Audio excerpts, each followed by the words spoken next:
Hello, my friend. How are you? I hope you're having an outstanding day. This is Heather. This is the Back to Me podcast, and this is the amazing celebrity chat edition where I get to talk to an awesome human being about something that they know lots about and that I think you want to know more about because I definitely want to know more about.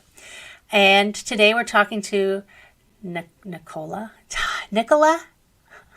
Yeah. Oh my God, I screwed up the easiest name.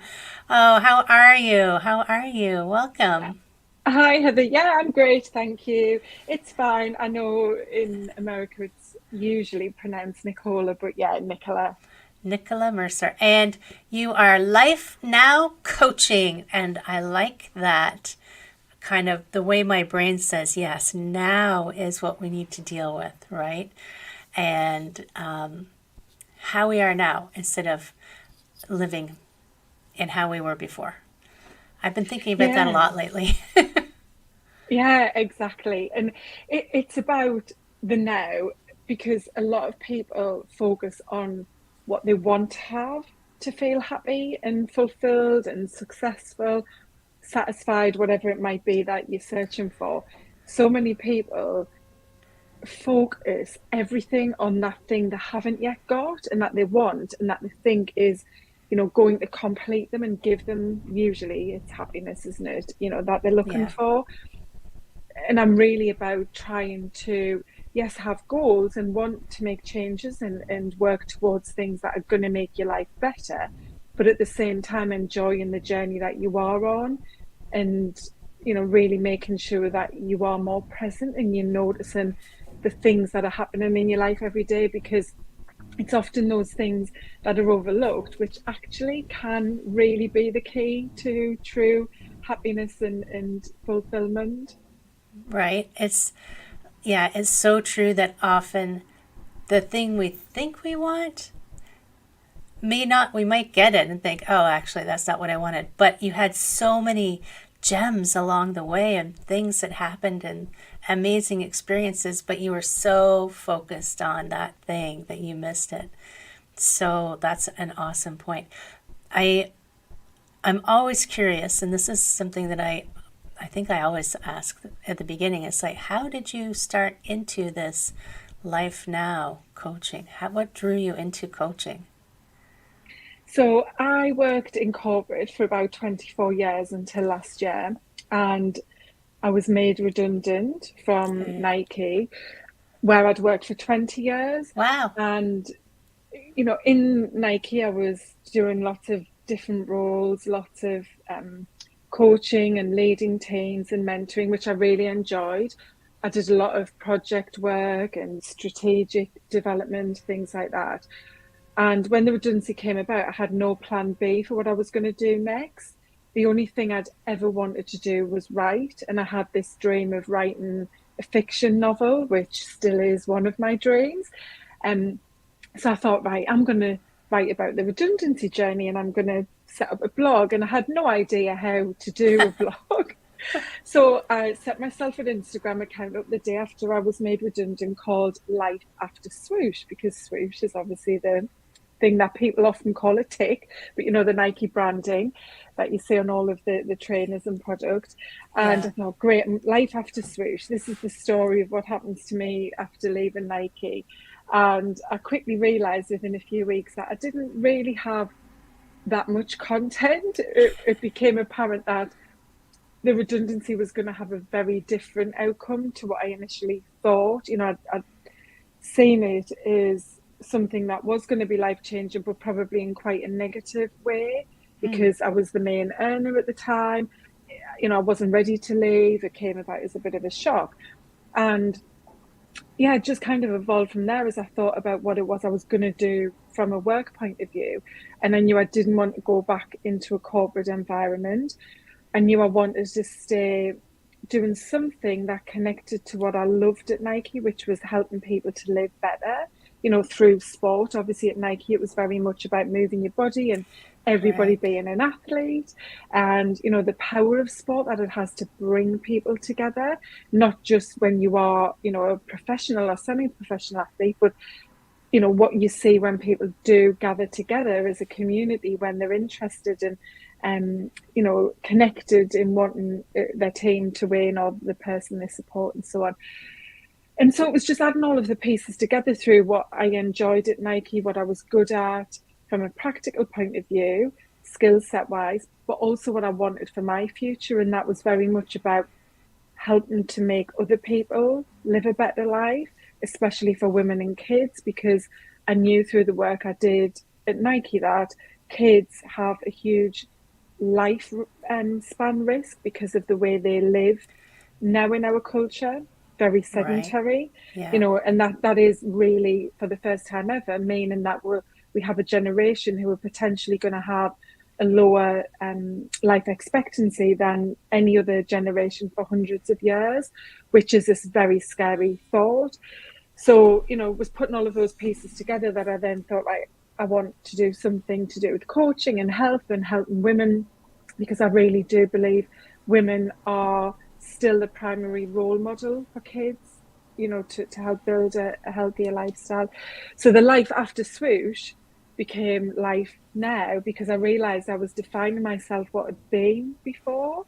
And I was Right. focusing on that history I had and who I was, and being part of that company for 20 years meant I had, you know, I had so much invested in that, and I'd become a person who, saw herself as an employee of Nike, like you do when you're part of an organization for such a long length of time. And so it was a real clean break to focus on the now rather than what had been. And yeah, that's how it all came about. And it's so good that you could recognize the things within it that you liked and that you could implement or continue to develop and use those things, because often when people are in jobs or careers that they've chosen, that fully defines them, right? That's who I am. When you ask people Mm-hmm. like, "Hi, nice to meet you," what they always say, "What do you do?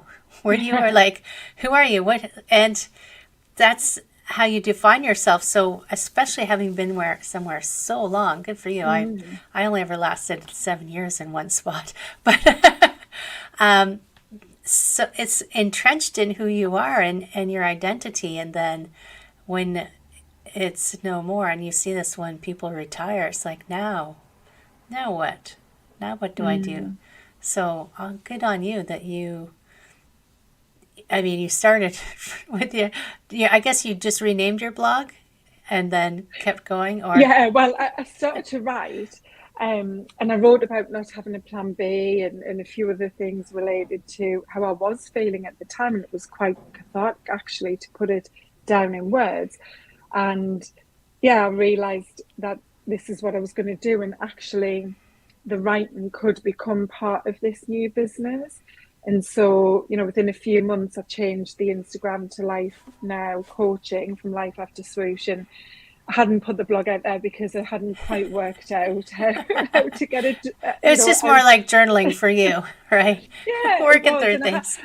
I'd set up a website, but I didn't really know what the website was for except the blog. So I, just put it on hold and then eventually made it the business website. So it all came together really well. And starting those blogs the way I did has actually set up kind of the precedence for the way I blog now, because people blog in very different ways, don't they? And although now I write quite frequently about wellness topics, they're always linked to me. There's definitely a story there. So the book might not be fiction, the first one I put out anyway, but a non-fiction book is definitely in my plans. And I think the blogs are really lending themselves to being that, nice balance of who I am and how I've got to where I am, but also the support, encouragement, advice, inspiration for others to build their own healthy lifestyle. Right, that's very true.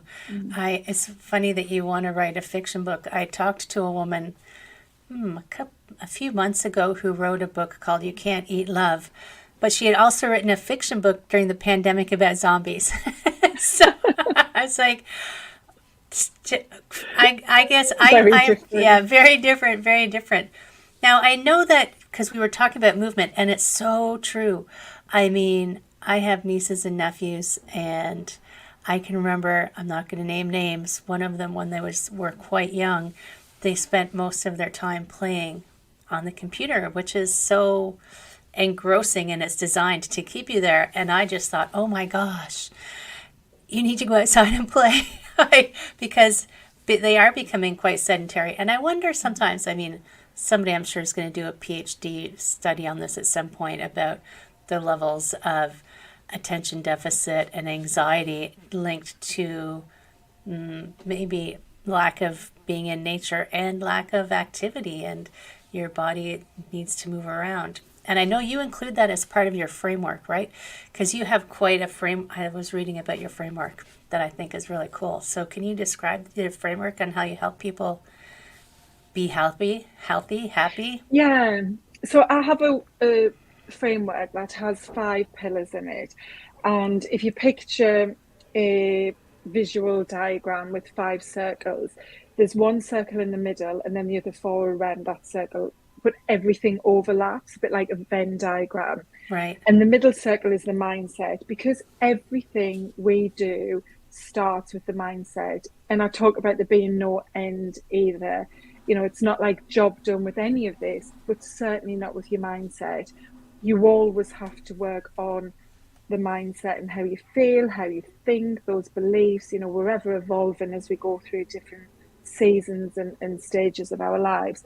So the mindset sits in the middle, and then around that, you have movement, nutrition, sleep, and stress. And I picked those 5 because they are absolutely fundamental to having good health and strong well-being. There's other things that come into play, like relationships and your environment and your financial circumstances and so on. But those 5 are ultimately what you need as like the real solid foundations. If you imagine a building, they're what you need to then add on to.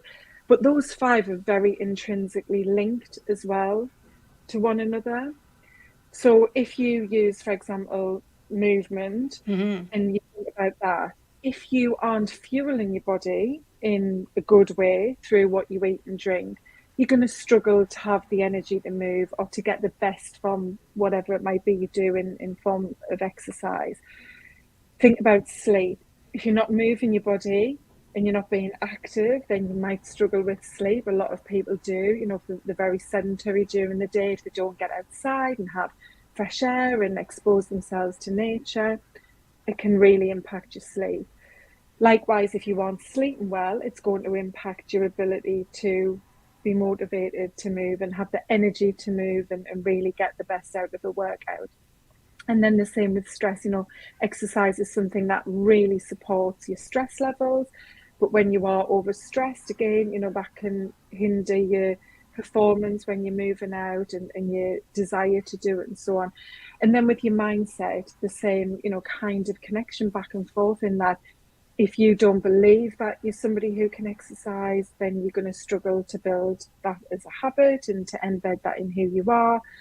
Reversing that back, if you aren't working out, you can really struggle with how you feel and think about yourself and really pull yourself down. Whereas when you are exercising, it releases them endorphins and you get the happy hormones floating around, and that can really lift your mood and give a lot of positive input to your mindset. So all of those 5 things are really linked together, and you need to have a very good balance to feel good. And that balance looks very different from one person to the next, because it's about who you are and what you're trying to achieve for yourself in your life as well.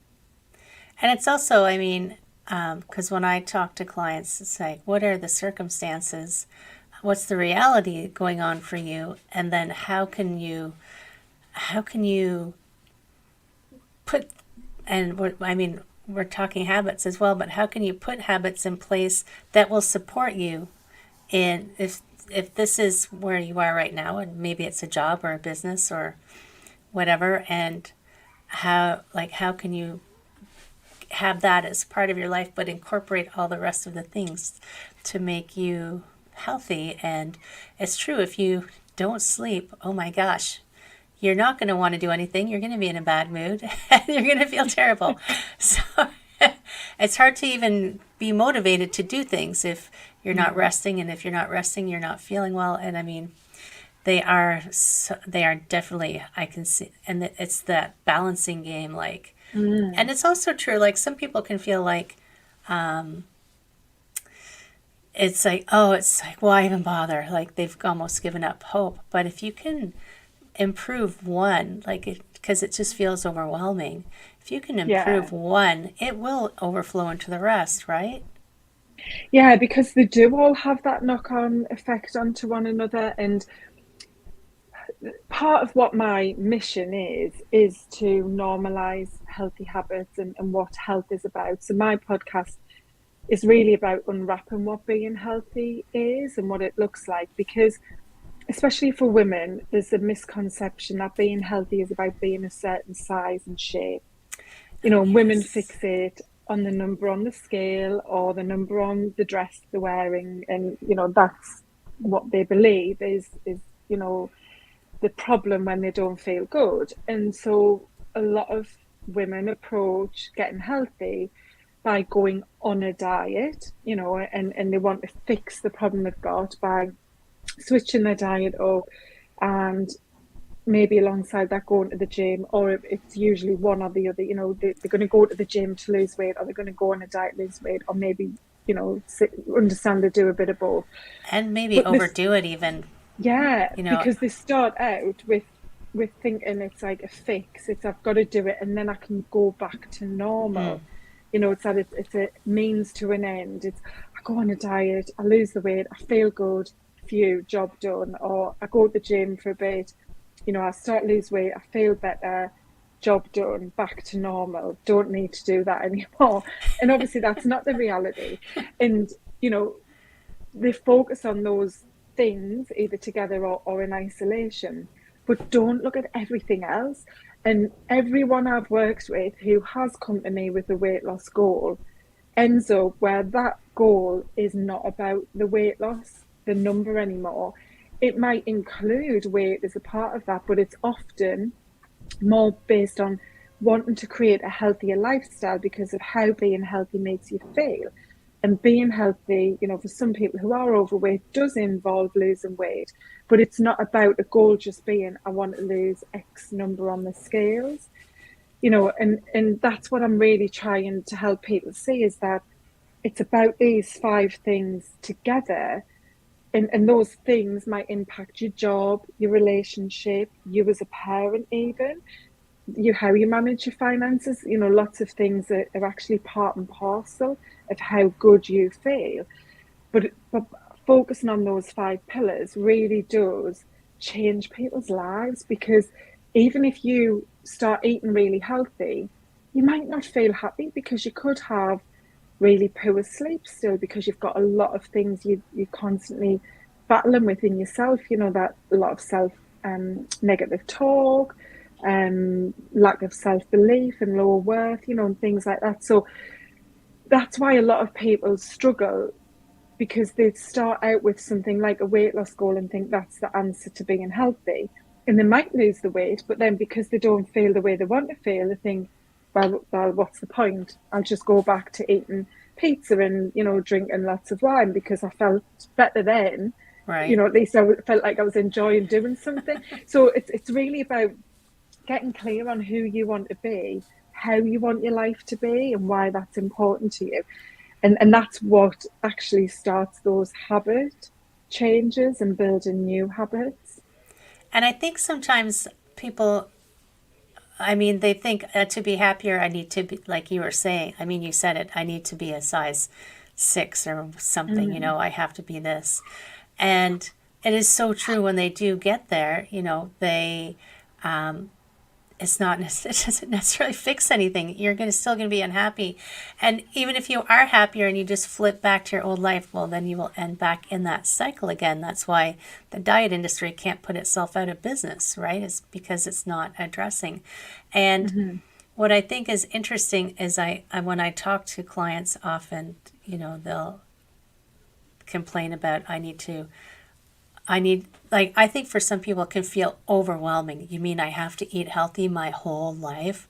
It's like, well, it's not actually a chore, but sometimes I'll joke with people, yes, having a body is a full-time job, and Mm. you take better care of your car than your body, but you're going to give, you can trade your car in, you can't trade your body in.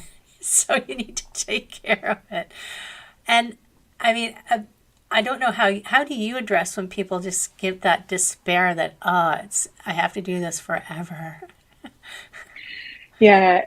Well, the first thing is really embodying who it is you want to become. And when I start talking about this, it can often sound a bit like, the whole "oh, fake it till you make it," pretend to be somebody else, and eventually you'll think you're that somebody else. But it's not. It's about really tapping in to the way you want to feel in your life, because the reality is we all have one life. And as you said, we've all got one body. You are the only thing that is the constant in your life. That's it. You are going to be with you for your whole life, and you have to invest in your mind and body to live the life you want. And I think that's where a lot of people fail in how they're living and feeling, about their life, because they haven't put the two together. It seems so obvious, but you don't realize that, the results you get out come from what you put in, and it's your mind and body that are creating that output. So it's really starting off with getting clear about, how do you want your life to be? What would that feel like for you? Why is that important? Why does it matter to you? Asking a lot of questions like that, and it's deep work, really tapping into, when you get to the end of your life and you look back, what is it that would have happened to make you lie there in your deathbed and go, yeah, that's what I wanted my life to be like. I enjoyed that. And like I say, it sounds deep. And initially, when I started talking about it, I felt as though, even in my head, it sounded morbid, but it's not. It's actually very empowering, because people forget that. And I talk a lot about my favorite book, The Top Five Regrets of the Dying. Right. Where people have those regrets, and it takes until the very end for them to go, I wish I'd allowed myself to be happier. I wish I'd worked less, and have those regrets too late. And instead, let's be empowered by the fact that we can take charge and ownership of our life and how we want it to be.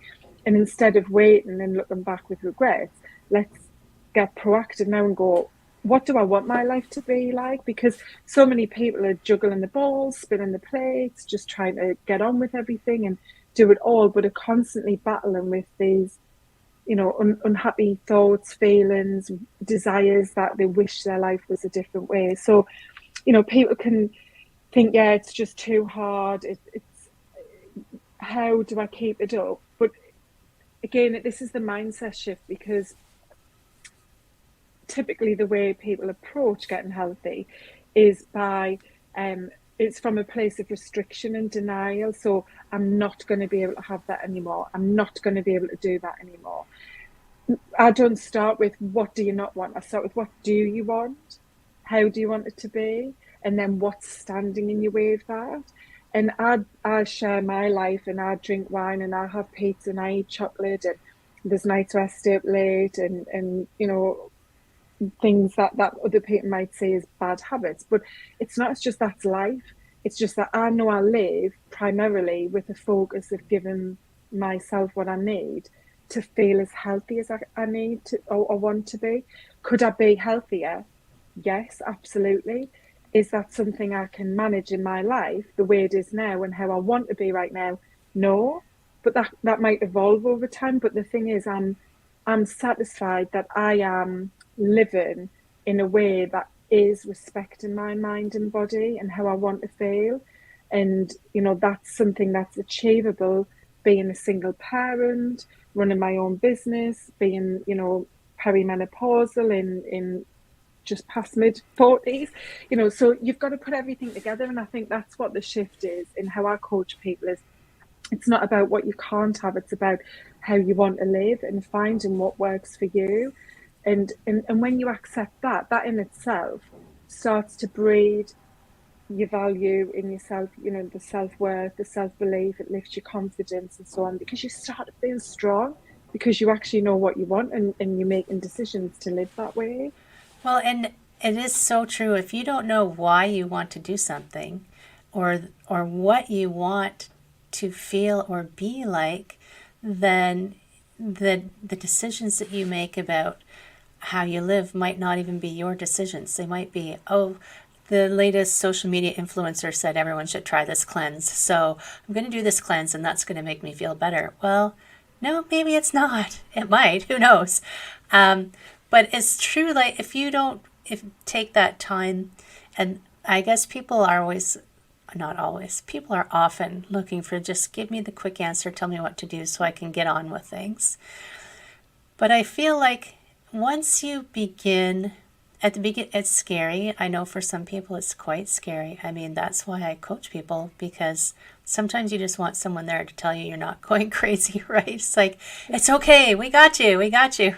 Um, and taking that honest look at yourself, sometimes people don't want to do that, so they'll stay unhappy, so not to see something they don't want to see, or take responsibility for their own well-being, which I'm a big proponent of.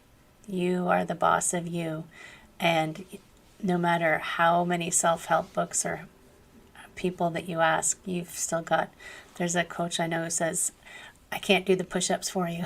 You've got to do the push-ups. But taking that look at yourself and knowing how you want to feel and how you want your life to be, and believing that you can actually do it, like the thing, it is possible. Mm. And once you start, I think the hardest part is the beginning, right? And maybe you can tell me what your thought on that is. The hardest part is the beginning, is the, like when people start exercising at the beginning, it's like, oh, painful. But once, I could just remember way back in Mm. the day, but once you get going and it becomes a habit, you stop thinking about, it's just, you just do it because it's part of who Yeah. you are. So you've built that new habit, and it's become part of your persona. And there's a coach that I know who compares it to smoking. He says, do you smoke? And you, in your head, you answer. He goes, if you identify yourself as a smoker, you don't even think about it, you're a smoker. If you don't Mm. smoke, you don't even think about it, you're a non-smoker. Are you someone who moves? Then you're just someone who moves and exercises. It's not a chore to think about doing it. Have you ever used that kind of analogy? Or Yeah, that's exactly what I do use. I talk about, embodying the person you want to become now. So again, this is back to flipping it from, oh, I can't have pizza, I can't eat sweets, I'm on a diet, into I am a person who is healthy and yeah, enjoys taking care of themselves through nutritious food, something like that. And then you make decisions from that place. So, when you are maybe deciding to order a takeaway and you've already had one takeaway that week, for example, and you know it's not the healthiest choice you're going to make, you ask yourself, is that what this person would do? Does Nicola, who takes care of her body and likes to feel good and strong, want to have this second takeaway this week? No. And the thing is that it's intentional to think and operate in that way initially, as you say, when you get started, but then that no longer becomes a question you have to ask yourself, because it becomes who you are, because you train yourself that isn't the choice you're going to make. And so, with habits, that's the way that you start to build them up, is you start very, very small, and you start from that place of, where it is you want them to get to, but you focus just on the simple steps, because where a lot of people fail at the very beginning or early in their journey to change is that they're focused only on that great big goal. And I describe that as a mountain. So if you were going to climb a mountain, so someone's going to climb Everest, they don't just turn up at Everest and look up at it and start to climb it and see where they get to, do they? There's a process of training yourself to get fit, to get the right equipment, to learn about the weather, the conditions, experiences of others and what's happened on their journeys, and so on. That's the same with your goal. You have the goal, so you're going to climb Everest. We'll use that example. But then you start with really simple steps. So, what can I do this week? what is going to help me in 12 months or 24 months to climb Everest. And you make the actions those simple steps, in small chunks, so monthly action goals and actions, and weekly actions, and the steps, the things that you start with, and you work from each day, because you get overwhelmed. You use the exercise example. Somebody starts out and they think, oh God, this is so hard. I feel absolutely knackered. I'm huffing and puffing. I didn't enjoy it. How am I ever going to keep this up? If you start to climb Everest straight away, you'd think like that as well. You'd be like, Yeah. there's no way I'm going to get to the top. I'm just going to give up right now. It's too cold. It's too hard. So, you can't go all in straight away. And again, that's where a coach is very different to doing it alone, because you break it down and you just get so clear on why you want to do it, and you build from very simple small steps that enable you to feel success. And I talk a lot about the importance of reflection, of recognizing what progress you're making, and then rewarding yourself, because you need that to drive motivation. Motivation doesn't come from willpower. Motivation comes from that intrinsic reward you're going to feel when you are doing something that you want to do and getting the results you want. And that's how habits are formed. You start small, it has to be repetitive, it has to be consistent, but that comes through the motivation you give yourself by knowing why you're doing it and how you want to feel. And so obviously there's lots of things you can do, tools to support yourself to stay anchored to that why, and then keep going and reflecting and recognizing and rewarding yourself so that you want to do more of it. And we do forget to reward ourselves for, like, we're always chasing that carrot out in front of us, and that's where I'm going, that's where I'm going. We forget sometimes to go, oh my gosh, look how far I've come. I've actually achieved this and this and this, and giving yourself credit for that, which I always encourage people to take a moment. Even if it's like a milestone of, like, I said I would do this. I did it. That doesn't mean you should run out and have a bottle of wine or anything. But, you Yeah, know, exactly. And people think rewards have to be a tangible thing, but just as you say, that verbal pat on the back or whatever that might look like for you, to just reward yourself and acknowledge it. Because something that I hear a lot from clients, especially at the start of their journey, is they beat themselves up like, oh God, I only worked out twice, or I only managed to do this. And it's like, okay, and what's wrong with that? yeah. Because again, they've got that big mountain right in front of them, and they're like, but I want to do the 5 workouts a week and I want to feel great. Is that really going to happen straight away when you haven't worked out for 2 years? And you won't Well, feel yeah, but I good. want, and that's the only way I'm going to get the results. No, the way you're going to get the results is to make sure that becomes who you are and stays as who you are for the rest of your life. You don't start there and then that's the way it's going to stick, in your Yeah. in your routine and lifestyle. So yeah, it's definitely important to reward yourself in whatever way that looks like for you, and that could be sharing it with someone, with a friend, a partner, on social media even. Right. Journaling's a really good thing.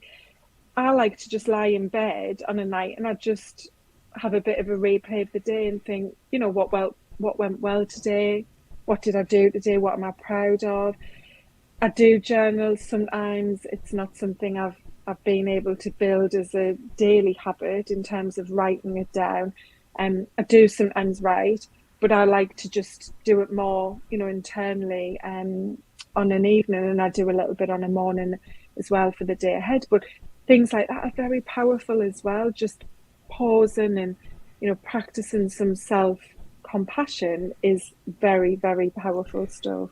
And the two sides to the coin, I mean, celebrate what you did do, and don't give yourself a hard time about Mm. what you perceive as failing, right? It's like, things happen. Like, did you do your best to be responsible to yourself and take the actions that you wanted, and then let the Yeah. rest go, And right? that's a big piece. You know that as a coach, even when someone is making progress, it can really hinder what the impact of that progress can be because of all of those limiting beliefs they still have about themselves and the way they talk to themselves. And that's a big piece of what I talk about a lot on my socials is, being your own cheerleader and supporter and being there for yourself, showing that self compassion and kindness to yourself ultimately.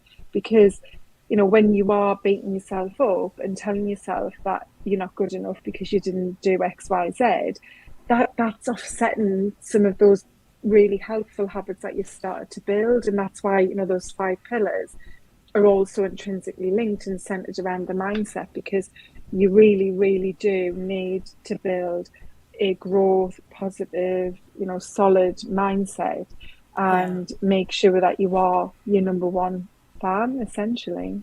And it takes time to exercise those muscles. So Yeah. And it's that's the okay. thing, it is a muscle, isn't it? Yeah, Yeah, you can change it at any age. People say, this is just who I am. I can't change now, I'm too old. No. that's not true. So not true. And people change over time. It's just that you live inside yourself and you don't see it, how far you've even changed yourself. So Mm. you're not always stuck where you are. What is your podcast called for our listener peoples out here? It's Live Healthy Now. Live Healthy Now. Is it on the usual podcast places?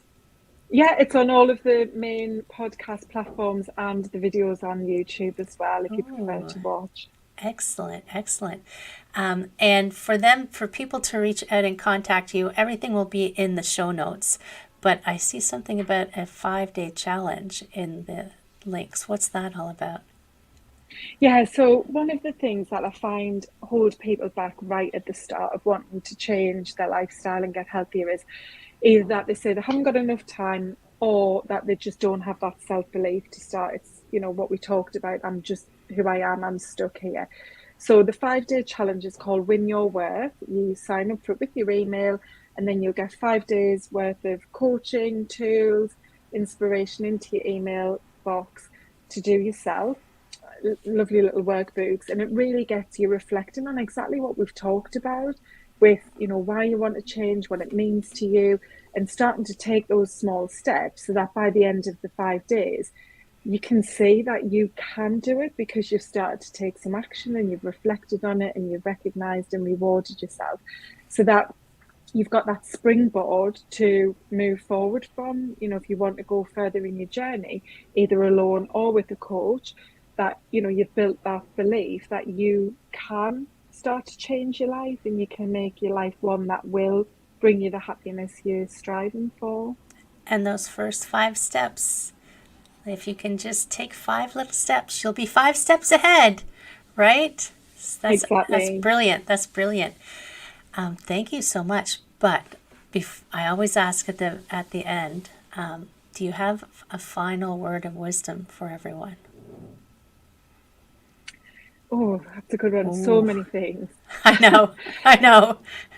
I think what I would probably say is about self care, because self care is very misunderstood. And this is a huge thing, and it links to a lot of what we've talked about with, self compassion and kindness and so on. Is, every day think about how you are caring for yourself. And don't think of self care in terms of having a bath, lighting a candle, reading a book. Yet all of those things can come into self care. But the biggest form of self care is having that value for yourself.